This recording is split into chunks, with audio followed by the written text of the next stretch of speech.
Till death do us part. Yan ang sumpaan ng dalawang tao sa kasal, lalo na't ngayong buwan ng Hunyo kung kailan marami ang ikinakasal. Ang wedding ring, simbolo ng habang buhay na pagsasama. Pero papaano ko ang singsing na tanda ng wagas na pag-ibig magdulot ng peligro? Aray! Sobrang sakit! Puto ko! Sige.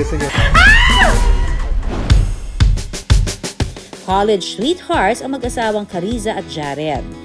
Pareho kaming active sa student government that time, but hindi kami nagkaroon ng chemistry or we didn't fall in love sa isa't isa. Not until nagkita kami sa church and we serve both in a music ministry. That's where we get closer, naging friends, hanggang sa naging kami. Pero tulad ng ibang magkasintahan, dumaan din sila sa mga pagsubok. After almost 7 years of our relationship, we broke up for a year. And that 1 year na nag-separate ways kami without any communication, na hindi nagkikita, we remain faithful for our love sa isa't isa. Kaya after that separation year, nung nagkita kami uli, talagang naramdaman namin at na-confirm namin na hahanap-hanapin pa rin talaga namin yung isa't isa. Hindi na pinalampas ni Jaren ang makapag-propose sa kanyang The One.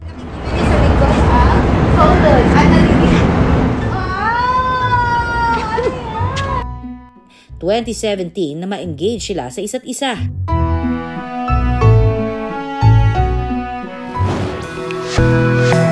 Disyembre 2020 na magpalitan sila ng I Do. It's super unforgettable because first and foremost, it happened 2020 in the midst of pandemic, and nahirapan kami na i-push siya, ituloy siya because a lot of people really wants to be there. Our wedding is just so different. That's why it's so memorable. Like we have no reception. Yung sinakyan ko is a tricycle. It's not a bridal car. And then we have a lot of twists in the celebration of our wedding. Ang highlight ng kasal para kay Cariza ay ang palitan ng singsing. It's like confirming na talagang totoo na. Eto na to, hindi na talaga ako single. I'm already married and this is a new chapter in my life. Makakalimutin daw si Cariza, kaya naman simula noong araw ng kanilang kasal, hindi na raw niya tinanggal ang singsing.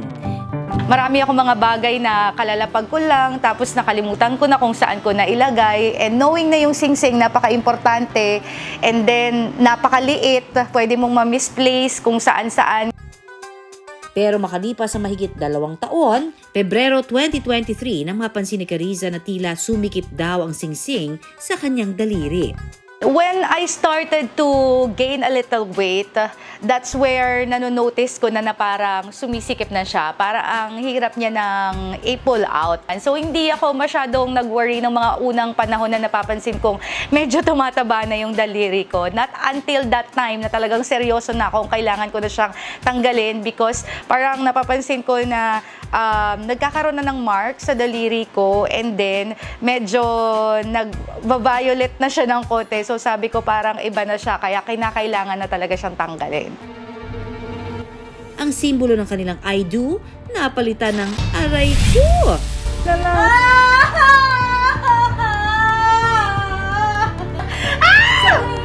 Puto ko!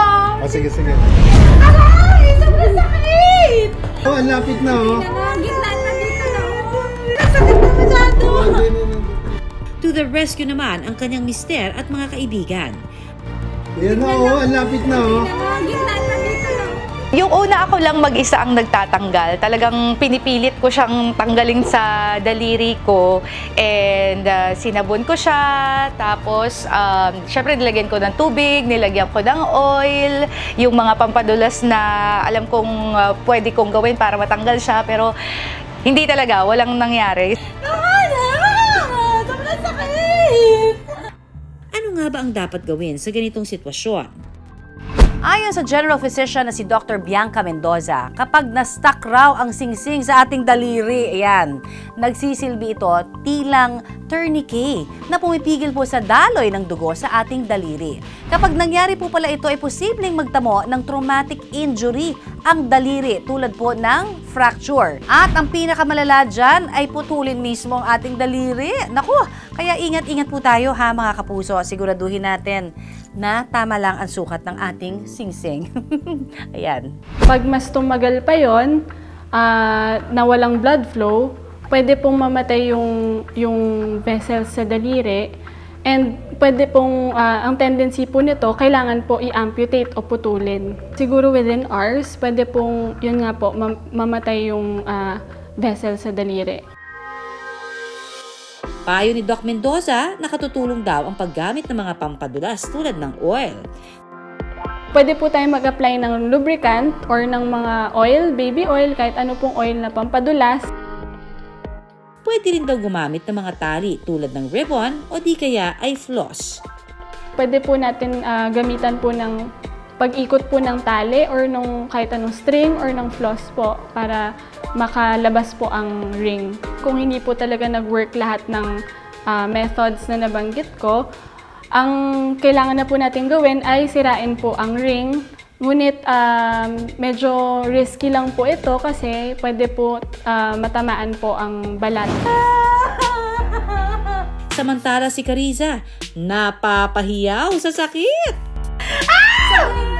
Sobrang sakit niya talaga, especially yung feeling na tatanggalin na siya tapos na-stuck siya doon sa may bones ng daliri natin. Naghahanap na kami ng pwedeng pumutol na lang ng singsing kaysa putulin yung daliri ko.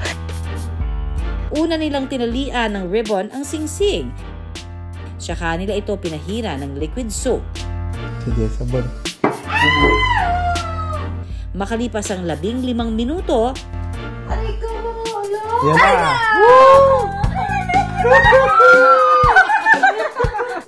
tila nabunutan ng tinik singsing si Cariza sa kanyang daliri.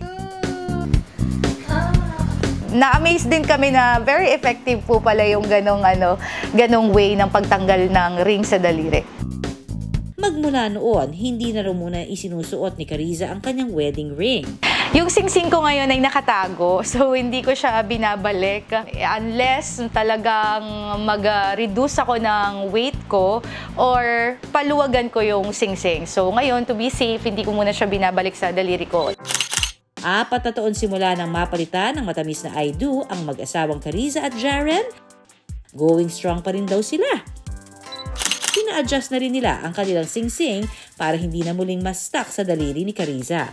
At sa ngayon, naging conscious na rin daw siya pagdating sa pagsusuot ng mga alahas at sinisigurong hindi na natutulog ng may suot na accessories. Sabi nga ni Cariza, be strong or let it go. Siguro lesson learned ko dito is that kapag may mga bagay na tayo na once nating nakita or twice na parang may mali na, wag na nating indahin ng matagal. Sa unang part pa lang na nasasaktan ka na and if you feel that there is really something wrong, learn to let go na hanggat kaya mo pang bumitaw, hanggat kaya mo pang mag-let go ng mga tao at bagay sa iyong buhay. Hugot yarn!